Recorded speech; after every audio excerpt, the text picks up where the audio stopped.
Ahoy Captain, and welcome to this masterclass of FuelEU Maritime. I mean, what a...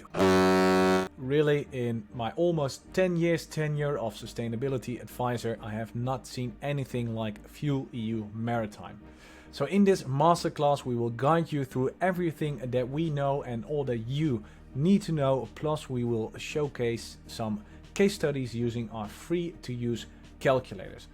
And everything that we have is in our FuelEU guide, so if after the masterclass you still need to touch up on some light reading, feel free to download it on our website. So in this masterclass we will cover the following aspects of FuelEU. We'll of course start about the general scope, what FuelEU is, decarbonization targets, also the requirements, per yearly process, etc, etc. Secondly, we'll dive into the calculations, particularly greenhouse gas intensity and the penalties.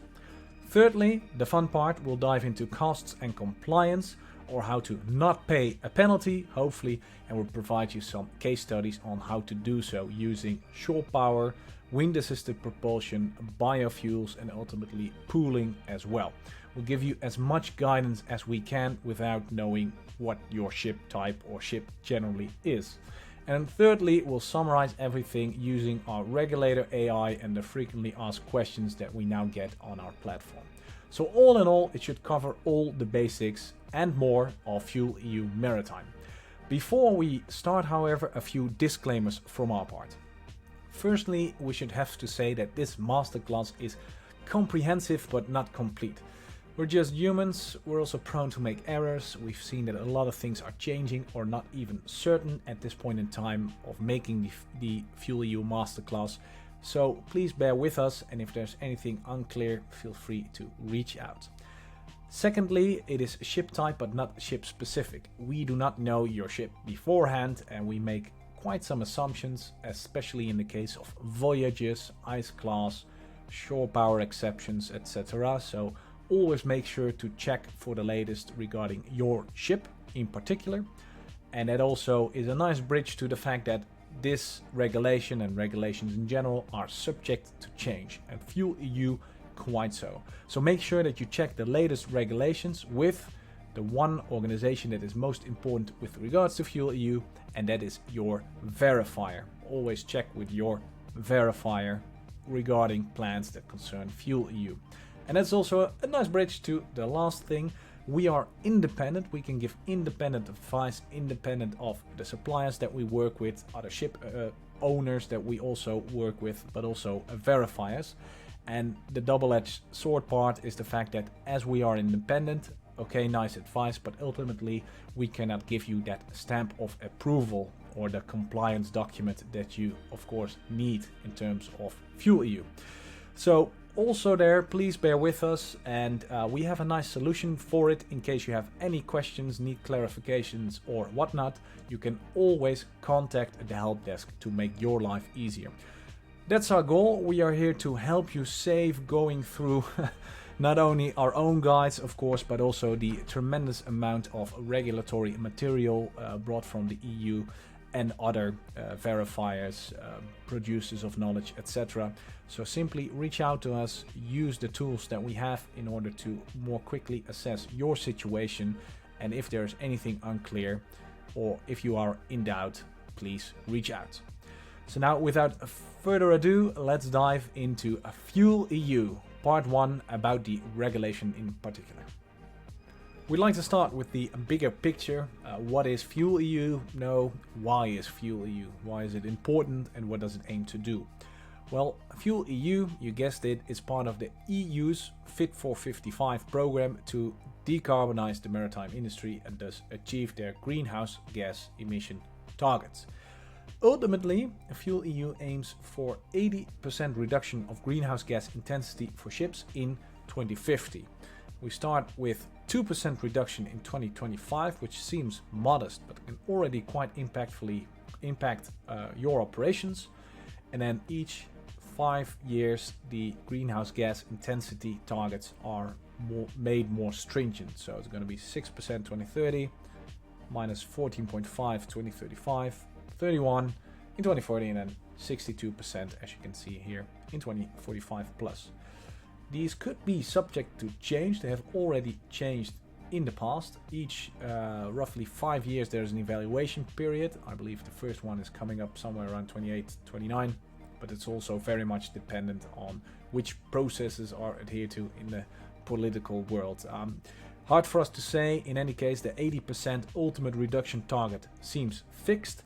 The intermediate steps, well, a few percent in the coming 10 years, and after that, especially after 2040, it's going to be very, very hard for you to comply. So generally speaking, the overall scope, make sure that if you have a vessel that you want to have sailing around in, let's say, 2040, then this is definitely something you have to take into account. There are 3 things that are important for FuelEU in general. So let's have a look at the key requirements. It comprises all flags of all ships, commercial ships carrying cargo or passengers. And this is definitely something to check with your verifier to make sure if you are exempt or not. But generally speaking, all commercial ships carrying passengers and cargo above 5,000 GTs will be included.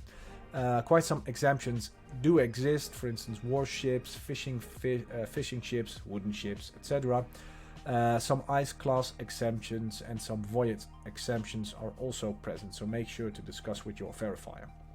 There is talk about reducing it from 5,000 to 4,000 GTs, incorporating more vessels. I can guarantee you at some point that will definitely happen, but it's not gonna happen within the next 5 years, probably not even 10. So at the moment, this is it. Secondly, the most important part is calculating yearly greenhouse gas intensity of your ship. We'll cover that in quite some detail, but the basics are that you have to perform not necessarily a calculation, because that can be done by the verifier, but at least give your information to the verifier or another recognized authority who can then verify the intensity results. And then finally, at the moment, shore power is mandatory, so onshore power supply for these ship types, that is container ships and passenger ships. Will that be extended or expanded upon in the future? Potentially, but also there it will probably take 5 to 10 years before anything more is clear on that. Most important aspect is thus the calculation of the yearly greenhouse gas intensities. More on that later. First, some more about how voyages and the total requirements are included. So in terms of voyages, of course 100% of the fuel used on board or the voyage itself within the EU is incorporated. And then we have 50% of the voyage when you are from an external port. So half of the port voyages when you are from an external non-EU port to a port inside the EU or the EEA will be included. Then the annual process. So as a ship owner, how does it look like? Well, we start off in the 31st of August 2024, which is the latest date at which you have to apply, give a monitoring plan for each ship that has to comply with FuelEU to the verifier. That's the upfront to do. Afterwards, if you have a new vessel, of course you need to give a monitoring plan, but afterwards there is a yearly process in place. So each year you have to do the following steps together with your verifier. First, by the 31st of January, which is quite fast, you have to submit relevant data to verifier. That means usually providing fuel consumption, bunker notes, etc., and voyage data to the verifier. It should be very similar to EU MRV, which is also the basis for monitoring and verifying FuelEU, but there are some differences between EU MRV and FuelEU, unfortunately. So the reporting then has to be done by the verifier back to the shipping company, which records the data into the FuelEU database, and that's the 31st of March. So that's by then the verifier will have to do its work. And then by the 31st of April, you can tell the verifier if you want to pool, bank or borrow or any other mechanisms that you can use within FuelEU in order to further reduce your ultimate penalty. Very interesting stuff, but we'll show that in the case studies later on to see how that impacts your vessel. Basically what it means is that if you have a surplus of CO2 equivalent emissions, you can shift it around within either your company or somebody else's company with ships in order to further reduce the overall penalty that you have to pay. It's a mechanism in order to sort of get the decarbonization ball rolling. And then by the 1st of June, that's when the administering authority informs the shipping company of the non-compliance penalty, if any, so that's the cutoff date. And then by the 31st of June, you either have to pay the penalty, or it's not if compliant, the document of compliant is issued.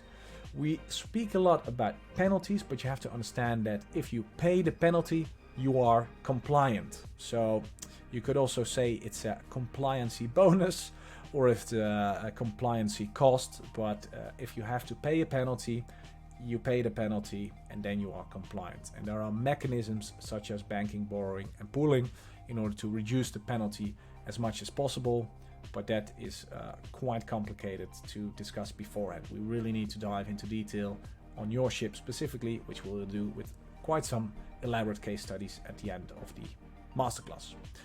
So to summarize the whole process and the requirements, and I'm now going to break all the PowerPoint presentation rules or presentation rules in general by giving you one of the biggest summaries that we have presented so far ever in the history of sustainable ships. So first of all, we have greenhouse gas intensity requirements, shore power requirements, FuelEU monitoring and reporting plan requirements, FuelEU report requirements, and finally verifier requirements. These are the 5 main topics for which you have to do something. Firstly, the ship owner is required to make the monitoring plan. You're also, as a ship owner, required to input your yearly data into a report that you have to give to the verifier. Then the calculation and approval is performed by this verifier or other recognized authority. More on that down below. The greenhouse gas intensity limit, as you saw, will be strengthened each 5 years, so it becomes more and more stringent. In the beginning, it will be quite expensive if you consume a lot of fuel, but there are easy ways to go about it. I'd say after 2035, 2040, that's when things become tricky, very tricky. And then the ship owner can also pool, bank or borrow compliance budgets in order to mitigate penalties, as I discussed more on that later. Shore power requirements are only applicable to container ships and passenger ships. They need to connect to shore power, and that's about it. Nothing really more to say about that. And then most of the points are with regards to the monitoring and reporting plan. It is in accordance with the framework of reporting on the EU MRV, but there are differences. So you need to really take care that the verifier ultimately is of course happy. But for example, your EU ETS plan or monitoring plan will not be good enough for your FuelEU plan. So you need to make a dedicated FuelEU monitoring plan. It needs to include ship type, name IMO, ship owner information of the shipping company, the sources of energy used between the different ports and while navigating, the procedures by which you monitor fuel consumption of each type that you have on board, monitoring and reporting departure and arrival ports, including the date and time, procedures for monitoring the emission factors of energy, not just you but also the verifier, standards and characteristics of shore power or zero emission technology. So if you have shore power, batteries, solar panels, anything else on board that will help you reduce your or lower your greenhouse gas intensity limit, you will have to put those standards and characteristics and information in place in the monitoring plan. The value, also record the amount of electricity that you get in while using shore power, otherwise you could have a non-compliant port call, depends.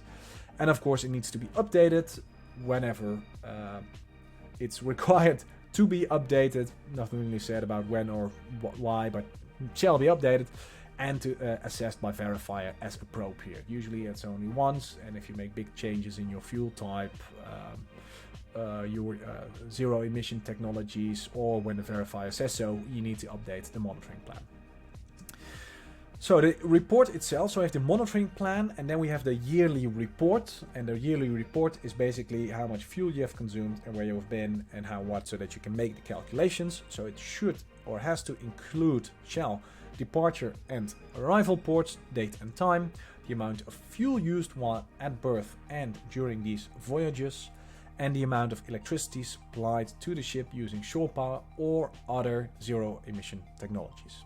And then finally, the verifier will have to calculate the yearly intensities. It will also calculate the yearly balance and also penalties, if applicable. And then finally, it will determine the amount of non-compliant port calls for the use of shore power. And also other exemptions, such as ice class for the ship, for the voyage, etc. There's quite a lot of exemptions. These are also listed, if I'm correct, in paragraph 1.5 of our guide, and in quite some detail in the annexes, especially about ice class, last annex of the FuelEU regulation.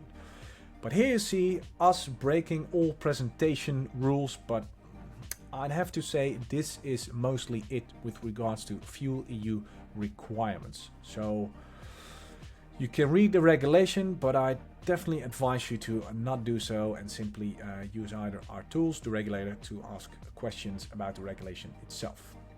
That's it with regards to the regulation. Now let's continue with the fun part for an engineer, calculating greenhouse gas intensities and penalties. Depending on who you are, you're going to consider yourself lucky if you never have to calculate the greenhouse gas intensity or penalties. However, even for ship owners or people who never want to do any form of calculating at all, it's good to know how it is calculated so that you know how to reduce intensities and finally, of course, reduce penalties or not pay them at all if applicable. There are three things in terms of calculating that are important for you to know. Firstly, it is the greenhouse gas calculations, which are described in Annex 1 of the regulation. Then we have the penalties described in Annex 4 of the regulation. And then finally, my favorite, we made a quick scan that does these calculations for you. And that's something we're going to discuss in detail. The quick scan itself, freely accessible, and will help you to understand what you can do or must do in terms of FuelEU. But we'll cover the basics of greenhouse gas intensity calculation from Annex 1, the penalty calculation from Annex 4, and then we'll showcase you the quick scan and how you can use it. Firstly though, the calculating of the greenhouse gas intensity. So what's good to understand from FuelEU is that it incorporates not just combustion emissions, that's tank to wake emissions, but also well to tank emissions, emissions produced in the supply chain of the fuel that you burn. So if we boil it down, greenhouse gas intensity is calculated by taking the well to tank emissions plus the tank to wake emissions upon combustion, combining those and multiplying them with a bonus or reward factor if you have wind assisted propulsion on board. Those guys and girls really did their lobbying well, because that's the only technology so far that gets a bonus in greenhouse gas intensity calculation. And the intensity unit is in grams CO2 equivalent per megajoule, which is a hard to work with unit, a bit counterintuitive. It does not include fuel consumption. The penalties do, however, so it's all a bit confusing. Suffice to say, it's about the type of fuel you use when it's with regards to calculating greenhouse gas intensity, but it's also about the total amount of fuel when it's about penalty. More on that later. This is the simplified formula. Let me show you the normal formula in the regulations. I guess they really wanted to make life easier for you because, well, the top value, that's what you see above, but everything down below, wow, man, it's quite something. So there you have the well to tank part, the tank to wake part, and finally the reward factor for wind assisted propulsion. Especially when you have multiple engines, multiple types of fuel, LNG engines with slip, shore power, it really becomes quite a lot to all figure it out. It took us quite some time as well, but we've now hopefully done it for the most part, and let us guide you through the entire process by first going to well to tank emissions, then tank to wake emissions, and finally the reward factor for wind assisted propulsion. Firstly, the well to tank part of the formula. Luckily, there's one thing that we can consider a zero, and that's the top right part, because the annex states, and I should quote, that for the purposes of the regulation, the sum of the shore power energy consumed multiplied by the CO2 equivalent emission factor in the numerator shall be set to zero. That's in Annex 1 of the regulation. So we can remove that part, and then it becomes already a bit easier. And what you see here is that we multiply the fuel consumption with the well to tank emissions from that particular fuel with the lower calorific value of that particular fuel, and we divide that by the same fuel from mass of fuel from that fuel multiplied with the calorific value of that fuel and a reward factor, if any, and that's the case for renewable fuels of non-biological origin or e-fuels. And finally, we'll also add the amount of energy that we have consumed with shore power. So the values for CO2 equivalent well to tank and the lower calorific value are taken either from Annex 2 in the case of fossil fuels, or the Renewable Energy Directive in the case of biofuels. So really look into detail in the regulation if the type of fuel that you use or want to use is not included there, because then you have to talk to your supplier. Secondly, as I stated, the RWD reward factor stands for the reward factor for renewable fuels of non-biological origin, e-fuels. Most of you, however, won't encounter this until a very long time, but it's stated there anyway. It's a way of rewarding those of you who are actively getting involved. And then finally, EK, that's energy for shore power energy consumption in megajoules. So you can see the lower part is in megajoules, the upper part ultimately will become grams. We've given an example. We have used one case study that we're going to use throughout the masterclass as well. It's a container ship that consumes 12,000 metric tons of HFO, if I say it correctly, and 1,400 metric tons of marine diesel oil or MGO. Those have the same values in this regulation. So if you input all the corresponding values, parameters from those fuels and the fuel input, you'll get 13.6, which is 13.6 grams of CO2 equivalent per megajoule for the well to tank part. I'll show it in more detail in the quick scan as well. But this is basically the the calculation that you have to make. Then on to the second part, the tank to wake part. That's even more complicated, and you see a lot of C slips and 1 divided by 100. We're gonna make life easier for you. This is the formula if you do not have an LNG engine or any type of slippage, like for example what an LNG engine has, methane slip. So we're going to make it easier, but again, if you have an LNG engine, you have to incorporate it. But this is the regular formula if you do not have an LNG engine. And for the example, we're going to work with this. So here we see that you have to multiply the amount of fuel you've used per engine with the CO2 equivalent value for that fuel. So the fuel factor, CO2 factor for that type of fuel.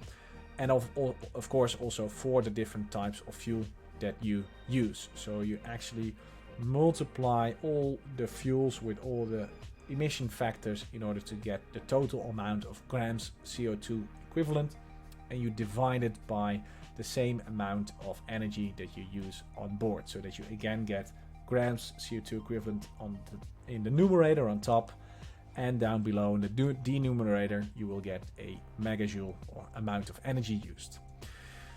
So these values again are taken from Annex 2 and from the Renewable Energy Directive. I'll show you where we get them from. We also take them from there. We make some assumptions that we do because some are simply not applicable, not stated, not recorded, etc. There are still a lot of things uncertain with regards to the regulation, so those need to be clarified in due time. The RWD again is the reward factor, and then we have shore power energy consumption again. And here's an important distinction to make. There is a factor in the CO2 equivalent tank to wake calculation that includes the emission factors for methane, CH4 and nitrogen oxides, N2Os. We currently adhere to 28 for methane slippage, CH4, and 265 for N2O, and these will impact your calculations. I'll show it where you can change them later on. We've heard mixed stories. This is a value that's actually a newer value, but it's not incorporated in the older version of the Renewable Energy Directive. So some actually use the old values instead of the new values. It all depends on which verifier counts these values as correct or not. I'm simply saying it because we are also in debate with different parties on which numbers need to be used. Currently we use these, but perhaps that will be changed, which will significantly impact the greenhouse gas calculations and also the penalties. So make sure to check it out for yourself as well. So if we input all the values here, we get a similar story that we just now had. We had 12,000 tons of MDO, we had 1,400 ton HFO, 1,400 tons of MDO. The emission factor is 3.163 in the case of the greenhouse warmth potential numbers that we used, and 3.255 for MDO, and then we get a total value of 77.9 grams CO2 equivalent per megajoule for the tank to wake values. Man, it's even for me it's a lot. Still, this is one of the most complex calculations in maritime sustainability I've seen. So if you don't understand fully, that's fine. I guess we still have some things to learn there as well. So let's all put it together, and then afterwards, after we do the wind factor calculations, we'll show you in the quick scan, because I like to see numbers changing in order to really get a grasp of it all. So in terms of the reward factor for wind assisted propulsion, and I can tell you this can really make a difference, which we'll show you later, you have to divide the effective maximum power of your wind assisted propulsion installation with the amount of power of your propulsion system, which is stated in EEXI or EEDI. You get a certain factor ranging from 0.05 or less up to 0.15 or more, and then you get an associated reward factor for wind assisted propulsion. So for example, if you have a massive amount of wind power installed and your power wind divided by a power propulsion is more than 0.15, you get a reward factor of 0.95 on top of the reduction of fuel, of course, which will also lower your penalty, but not your greenhouse gas intensity. So the P wind is the available effective power according to EEDI or EEXI, and P propulsion or P prop is the propulsion power of the ship according to EEDI or EEXI. So this is something you not just have to discuss with your verifier, but also of course the supplier of your wind assisted propulsion, which I'm betting these guys are going to get a lot of requests from because of FuelEU. Summing it all up, as I stated, the container ship example that we use throughout the masterclass, the guide and the quick scan, we have the well to tank and the tank to wake part multiplied with the reward factor for wind, which is 1 in our case, and then we simply get 91.5. 91.5 is higher than the allowable intensity limit of FuelEU as per 2025, which means you have to pay a penalty. Let me show you how penalties are calculated. Calculation of penalties are provided in Annex 4 of the regulation, and the basic formula is simple enough. FuelEU penalty is your compliance balance divided by your actual greenhouse gas intensity, the one we just saw, multiplied by 41,000, which is a value of, let's see, 41,000 is 1 metric tons of very low sulfur oil that is equivalent to 41,000 megajoules, multiplied by 2400, which is the amount to be paid in euros per equivalent metric ton of that sulfur fuel oil. So what happens here is you divide your compliance balance, your surplus in CO2 equivalent, and you get a FuelEU penalty based on these parameters.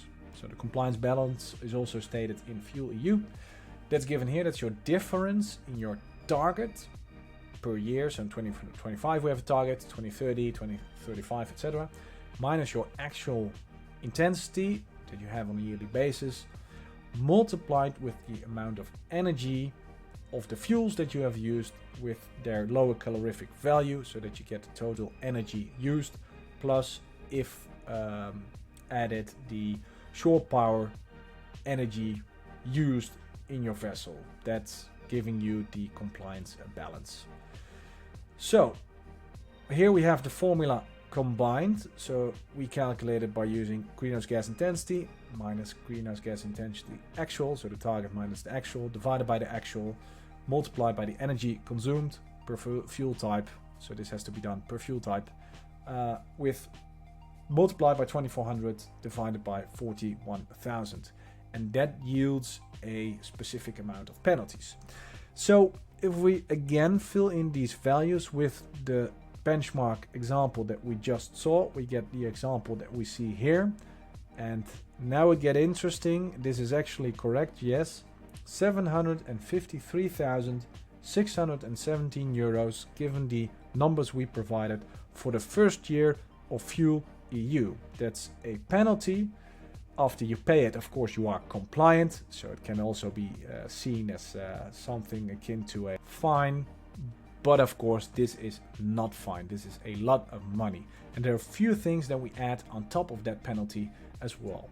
First of all, if you have a container ship or a passenger ship and you make non-compliant port calls, you also have to pay a non-compliant port call penalty, which is 1.5 euros per kilowatt per hour, or 36,000 euros per day per megawatt.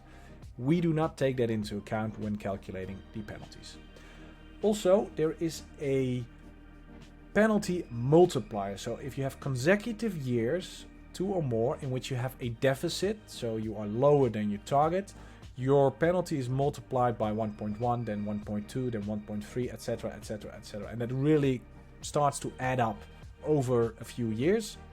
And then finally, and that's something that is way ahead in the future, 2031 or further, but there might be an additional penalty, or not like penalty, a sub-target for RFNBO, so e-fuels, in the future coming up.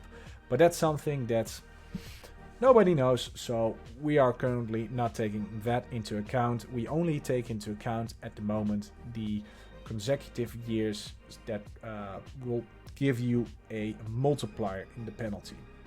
Before we show you the overall table with penalties up to 2050, let me show you the quick scan first, in which we can calculate all the different steps, and I can also show you what happens if we use different fuels, different assumptions, etc. Like I said, it's easier to see what happens if you change the values in order to get an understanding of it, and it's also a nice bridge into the next and third part, which is the cost and impact part, because then we will really do some scenario development. But first, let's check out the quick scan tool that we built in order to calculate greenhouse gas intensity and penalties. And here she is, the FuelEU Maritime quick scan. So from top to bottom we have ship main type, where you can choose ship types.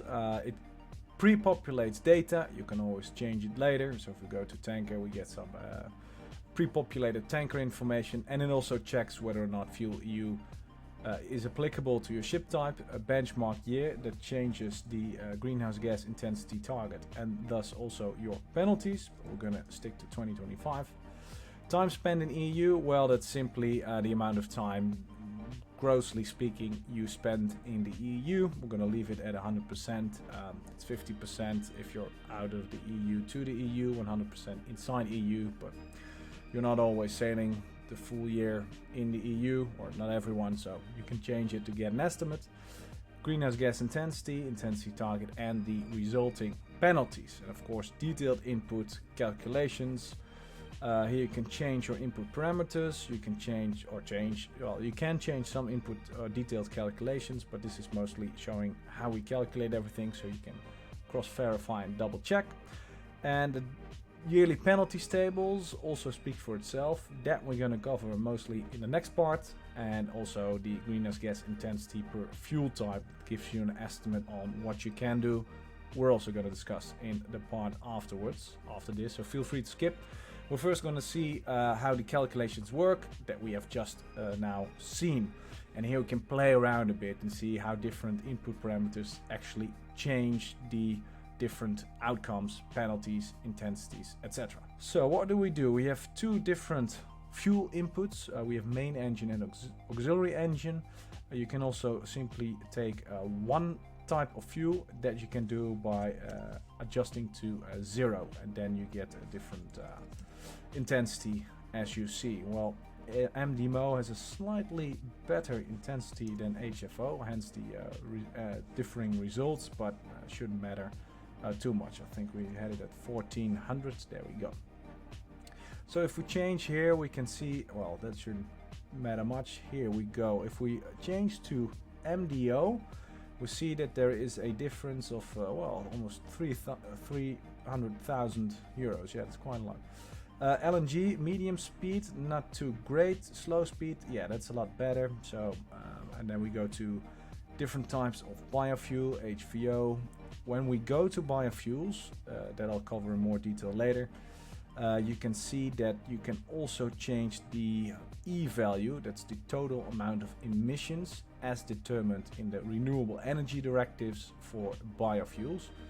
It's easier if I show the detailed calculations, but it's very important that you fill in the correct amount here, and this should be stated on your proof of sustainability of the biofuel. Suffice to say, lots of things to change, and at any time, if you have any questions also about the input, you can simply contact the help desk. There you go, bald guy, blue suit, we can always answer your questions. So feel free to go there. The reward factor for wind, as you can see, also greatly impacts your penalty, especially in the first 10 years. And then shore power input, if you know the amount of shore power you have, you can input it here, and then you can see it is also gonna greatly impact your business case, so that you can take into account when making business case calculations. So this is the input. Feel free to change the fuels. Now we're gonna leave it for the moment, and here you see all the different calculations that we had just now also made. So the main engine, well to tank and tank to wake emissions, the auxiliary engine, well to tank and tank to wake emissions. And here you can also see how it's broken down according to the calculations. For fossil fuels, these values are pretty much fixed. For biofuels, these are very much adjustable and customized per the batch of biofuel. So if we take, for instance, HVO, which is, I wouldn't say a pretty common biofuel, but used a lot, you can see 37.4 here. It can easily go as low as 12, and that greatly impacts the greenhouse intensity of your ship. So always check the proof of sustainability certificate with your supplier. Going back to HFO, there's another thing that greatly impacts your calculations, and that's the greenhouse warmth potential for methane and nitrogenous oxides. Here you see 28 and 265.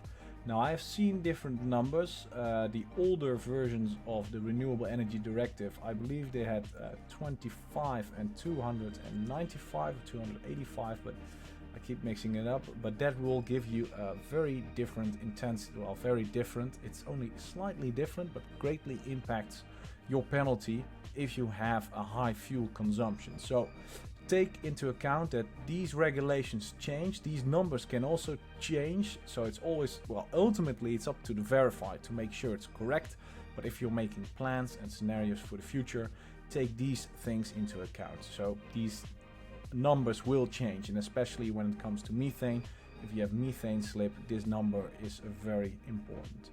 So I'm going to change it back to, the former values. There we go.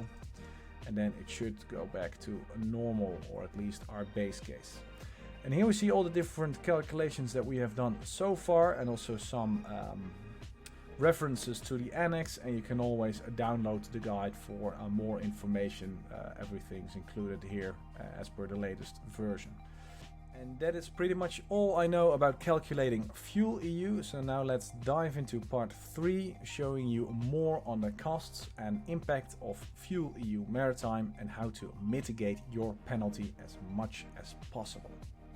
And we'll start by looking into how much 1 metric ton of fuel would cost, at least in terms of fossil fuels.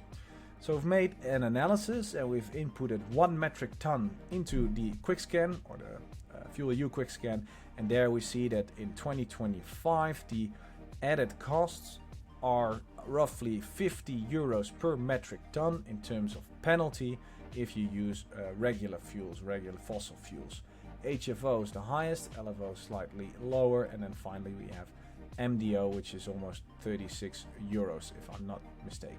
We've also added LNG auto medium speed, which is not a great option due to methane slip, but it is dependent on the GWP values that you use.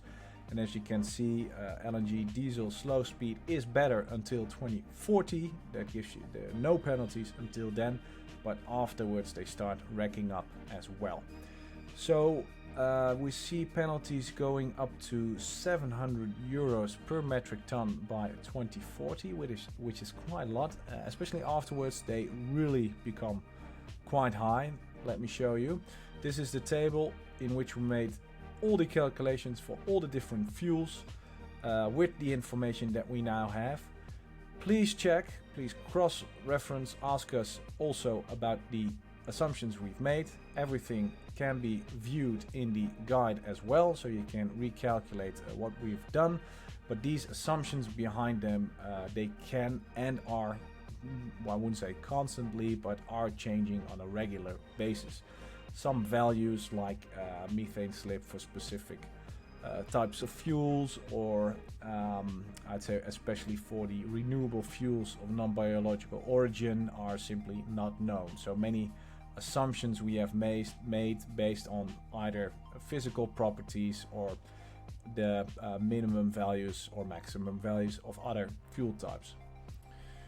I'm saying this just to tell you, be careful with taking this by heart, but what you can see, or what we know for the fossil fuels, is that, well, these are fixed, so this is, well, quite something. You can come to your own conclusions, I guess, but in terms of biofuels, you really have to have the right batch of biofuels if you want to still be sailing around by the end of 2050, and I'm guessing by then, I mean, they can always change these rules in 10 or 15 years, which I'm pretty sure they will do. So even this, I mean, it gives you a pretty good image that, okay, boy, fossil fuels are going to be expensive, so either biofuels or renewable fuels, e-fuels, would be the only option. But even then, you have to do something extra usually. So all fuel types are affected, except maybe for, here you see biomethanol for the most part, hydrogen and ammonia,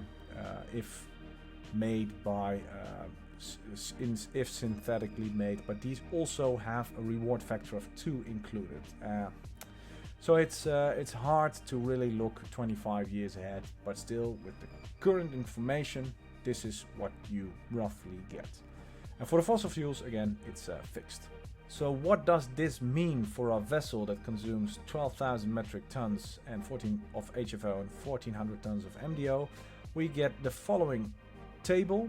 Here we have the years in rows, reduction factors in the first column, greenhouse gas intensity target as per each 5 years, the compliance balance, the resulting compliance balance from the difference between the intensity target and the actual greenhouse gas intensity that we saw, the resulting penalty with a multiplier. If you remove the multiplier, then especially at the end, it's going to make a very big difference.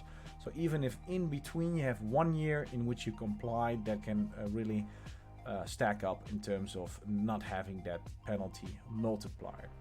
So I think the first 10 years, 5 to 10 years would be most relevant, and there we see already a penalty of up to $1 million and a few millions after 2030. So which options do you have to not having to pay the penalties? Mostly speaking, or broadly speaking, there are 3 different options or paths you can take. These are firstly a refit, onshore power supply, shore power or wind assisted propulsion would be most cost effective because they have the most benefits when it comes to FuelEU. They not only reduce your greenhouse gas intensity, but you also get additional reward factors, which I'll show you. Secondly, there's of course the fuel change, as we have just now slightly discussed. And thirdly, there is the option to pool over compliance of specific ships, especially in the beginning those that have LNG, or maybe use shore power in order to compensate for other vessels. The first option we're going to show in the quick scan. The second and the third option, so that's a fuel change and pooling that we discussed a bit, at least fuel change, we're going to show in the pool tool because it also involves the fuel costs themselves, which we of course certainly do not know beforehand, but have to be included. So we can enter fuel prices, and once you know a better estimate of fuel prices, you quickly get an estimate of the total costs for pooling and fuel change, or the combination of a few. So let's first start with refit. So each time we're going to start at the base case input and then see what changes, and you can do it yourself as well. So if we look at shore power, what do we need to do? Well, we of course consume less fuel and we input a certain amount of shore power per year.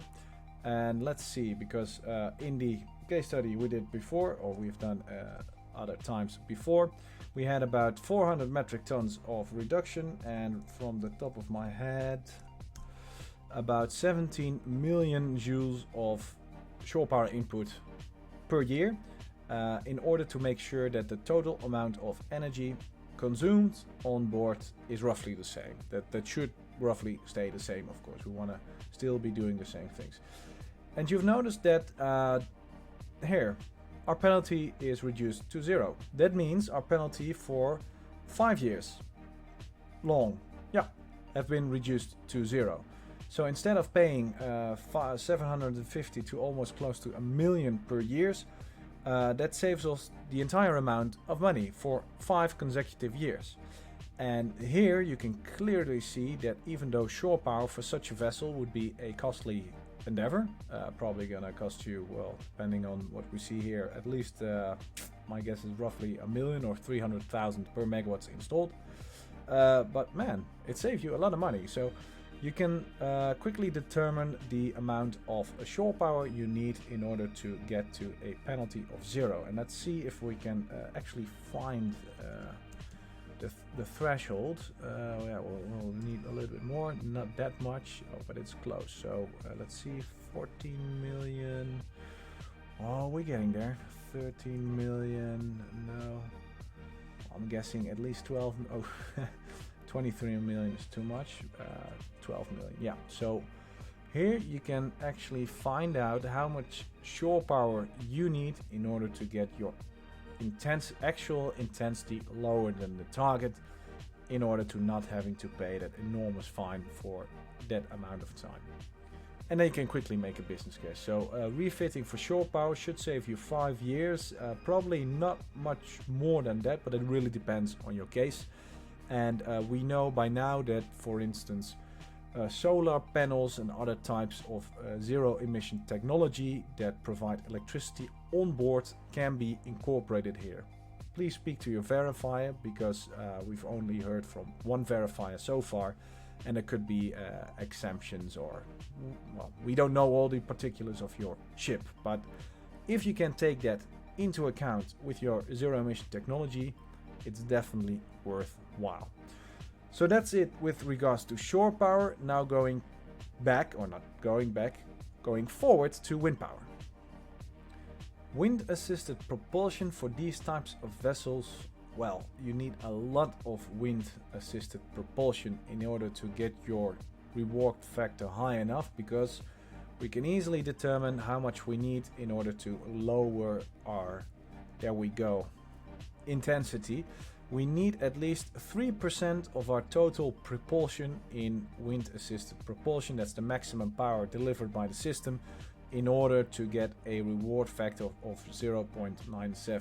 But then again, we save quite a lot of money, so that means that 750 times 5, that's about 4 million euros for such a system, and well, that's very doable, I'd say, in terms of price. So that's very cost effective way of extending your period that you do not have to pay those penalties. And maybe if we can actually combine shore power, so that's about 1,000 I believe, and we were just gonna do 17 million.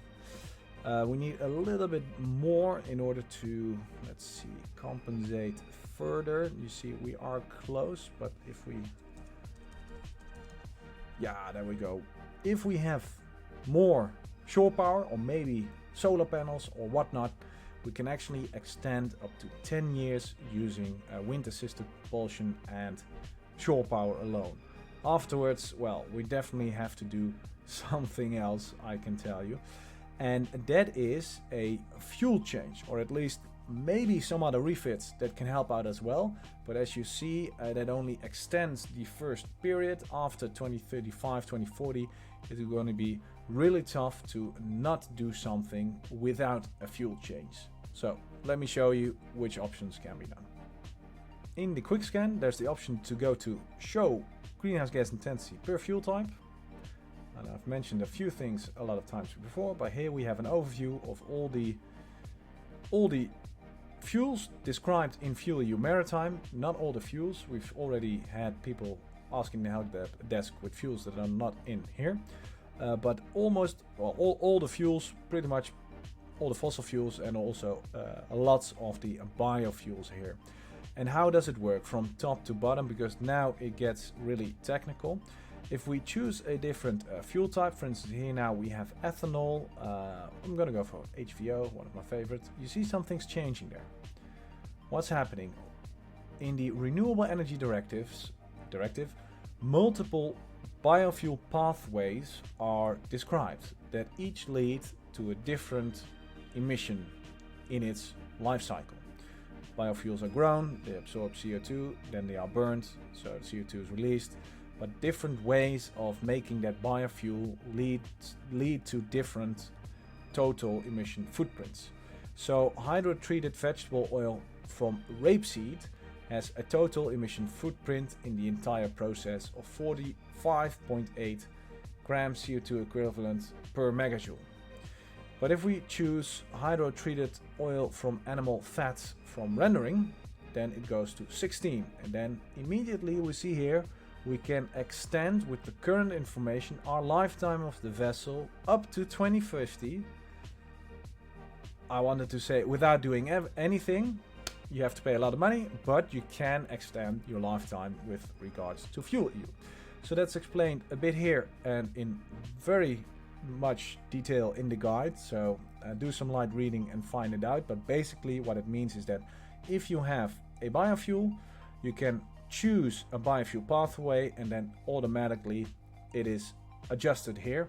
And because we make assumptions for the renewable fuels of non-biological origin, for example, if we go to methanol, I should do biomethanol, there we go. If we change biomethanol, then also e-methanol is adjusted, because we say, well, at least it is roughly the same as the biofuel. But please always check this with your verifier. And if we go back to biomethanol, here we can, if need be, change the E factor that's actually on your certificate. So suppose this is 18, then we see that, that's roughly borderline 2050. So we need actually a little less on our proof of sustainability in order to extend our lifetime to 2050. Or of course, get a new vessel or a different fuel. But at least This gives you insights in how you can go about choosing different fuels for FuelEU. But one thing is missing, and that's the cost. How much does it actually cost to implement these fuels on board of your vessel, and how much does it cost in the total grand scheme of things? We have fuel costs, we have FuelEU Maritime penalty that increases over time, we have EU ETS, we also have the cost for refitting. How is this all gonna fit? Well, we have built a tool that can give you exactly that answer. It's partly already in the decarbonizer, but we're gonna make life easier for you, so we're designing a new tool around it. Let me show you. We call it the pool tool. It's mostly designed for pooling, but you can also change fuel types and input fuel costs. So we can choose the amount of ships, and because it's already quite a lot of information, I'm going to start with only one ship, and then in the next case study on pooling, I'm going to show you a scenario with 3 different ships. But it extends upon what we are doing here. So we can change our ship name. Yeah, we're going to go with the classic Boaty Mac Boatface. Main fuel MDO, that's fine. 10,000 metric tons per year. We're gonna leave it at that, and time spent in the EU, most conservative. Oh boy, lots of information. What do we see? The current situation, and that's the one that we are currently inputting, and the total costs are divided in the current fuel costs, the FuelEU penalty, and EU ETS costs. Here we can change fuel and fuel blend, and here we see our total pooling balance that we can exchange. Well, in this scenario, we're not gonna look at the total pooling balance, we're only gonna look at blending biofuels and see where the optimum lies. And here below we can change different fuels. So for instance, we have MDO that's compatible with blending with HVO. Then here we're gonna go not straight away to HVO. What we first gotta do is set the fuel price 650. Okay, for instance, it's a bit more, 680. Prices are adjusted. Total price. Now I want to be somewhere around. Let's see, 800 or 10. Ooh, that's way too much. I wanted to say 10 million. Wow, it's not. That's not too bad. Okay, so we're gonna call this scenario business as usual. Save. So now at least I have a base case that I can play around with. And then we're gonna blend with HVO. So I'm gonna go to HVO. There we go. And then we're gonna blend it. You see what happens here. See what happens. Okay. So now my FuelEU penalty is gone. My EU ETS is slightly reduced, or should be slightly reduced. Yeah, because we're using biofuels, but because I'm working in 2025, I only need a very small amount to comply with the total. I think 2%, yeah, to comply with the greenhouse gas intensities. So if I only blend a little amount, there we go. I do not have to pay the penalty and pay less in terms of EU ETS, and it should actually, yeah. So this is my first scenario with blending. Let's see, blending, what do we have? 3%. 3% blend, that's doable. So and that's a little bit less than business as usual. So there we go. With a fuel price of 1,500 euros per metric tons for HVO, which is, okay, I have to admit, not a lot of money. HVO can be a lot more expensive nowadays. But then at least we are more cost effective as opposed to business as usual. So if we have a fuel price of 1,600, oh, that already impacts it quite somewhat. So 1,800, okay, but still, if we have roughly 2,100, oh, that's 21,000. That's too much. So here we go. So in this case, we have 9,957,000. Then we are almost back to business as usual. Yeah. So we have a fuel price for HVO of roughly 2,100, in which we have price parity. And of course, this is 2025. What happens if we go to 2035? Oh boy, boy, boy. Okay, I'm going to first go back to the base case. So we're going to do 2030 business as usual, 2035 business as usual. Save it. That's the new business as usual, and then we see a 3% blend is of course obsolete. So we're gonna go for, let's see, blending more. Yeah, HVO. Oh yeah, oh this is beautiful here.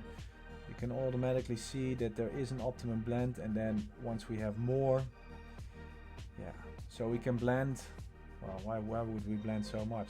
I'd say the optimum is, yeah, close to 25%, close to 25-30% blend. So 30% blend. Second case scenario, we save a lot of FuelEU penalties, almost 7 million. And then EU ETS is also reduced, and this is with a fuel price of 2100. So, well, good for us. 30% blend. Most UMs are still willing to allow that, so up to 2035. This is actually, given that price, of course, a good option. So here you can see how to play around with different scenarios, different fuels, and we allow you to change the fuel cost, and if need be, you can also change, of course, your other factors in order to get, well, even more for your pooling balance.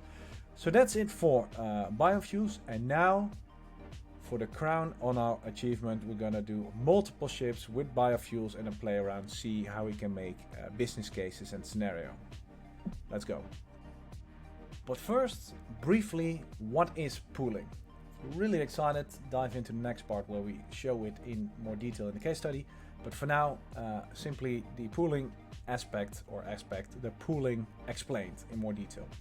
Pooling means simply that you can combine vessels that have a surplus of CO2 budget with those that have a compliance deficit. So if we have a vessel that has a compliance surplus and we have a compliance balance higher than 0, so that could mean shore power, wind assisted propulsion, the use of LNG, biofuels or renewable fuels of non-biological origin, that ship can compensate for actually multiple ships that have a deficit or a compliance balance below 0. These can be combined. They do not have to be of the same company. You can basically combine them with any vessel from the FuelEU registry, as long as both parties agree, of course. And when combined, and still, of course, the compliance balance needs to be higher than or equal to 0, you don't have to pay a penalty. So that's of course great. This could actually save you some money if your ship is in deficit and you need to balance it with another ship, and you can both agree to terms. But also, not just inside your fleet, if you have a compliance balance surplus, you can actually maybe sell it to others. So let me show you the pool tool again and how we actually could make cases for doing exactly that. Before we start, no disclaimer, just saying that this is quite complicated stuff. It's new, some things have never been done or haven't figured out at the time of making this masterclass. So we're gonna keep things somewhat easy. We're gonna stick to 3 vessels at the moment, different same fuels. We're just gonna leave the names as it is, different fuel consumptions per year, all in the EU, and that's it. Not making it too hard on ourselves.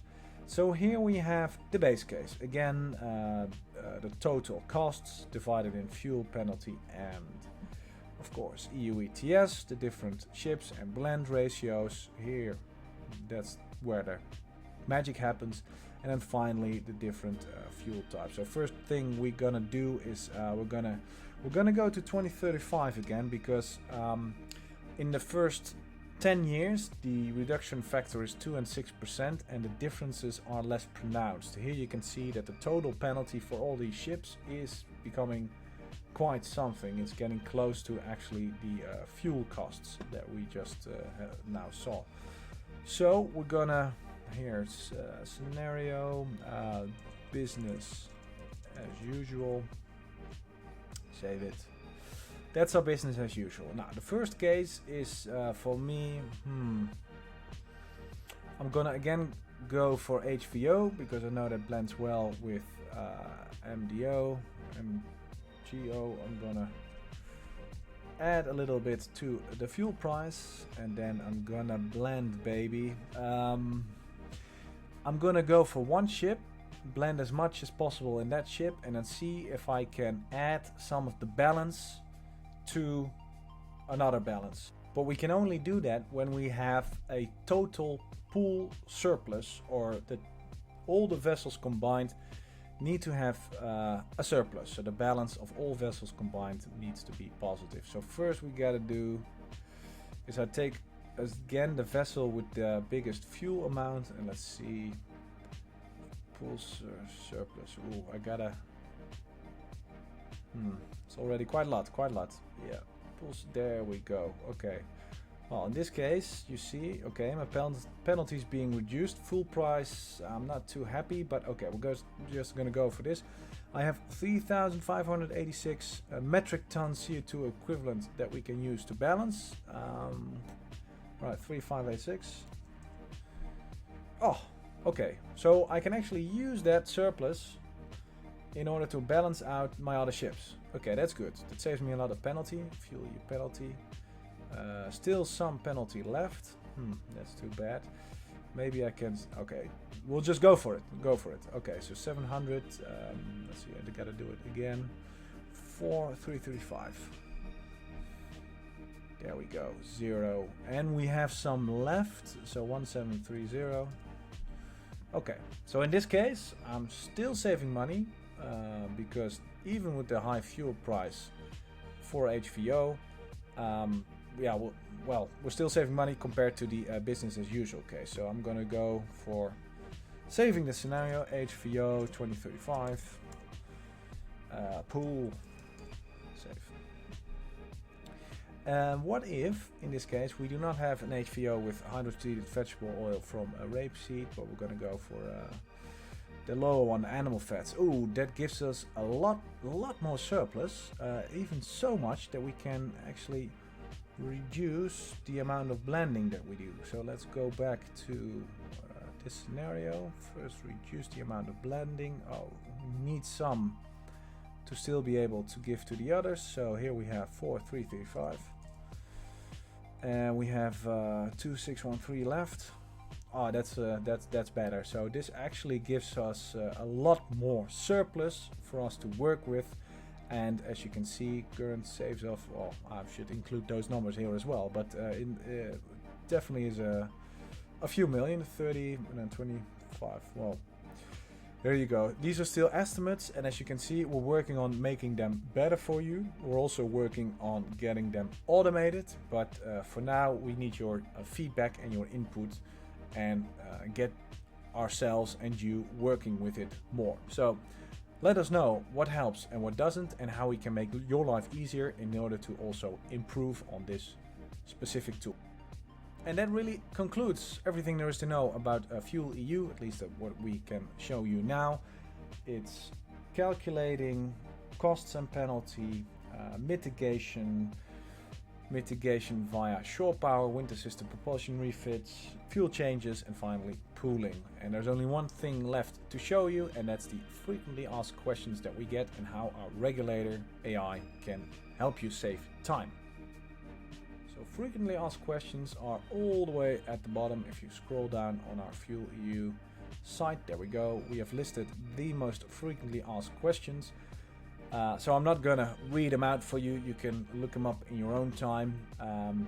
What we can do for you is we're actually continuously adding to the newest questions that are being asked, because you can use the regulator AI here to ask more questions specifically for your vessel. So let me show you how that works. Let's see, which one do I like best now? Oh, I got it. And it's not listed here.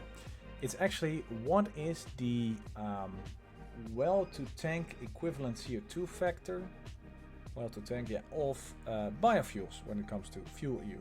Somehow that's on top of a lot of people's minds, so I'm gonna input it here.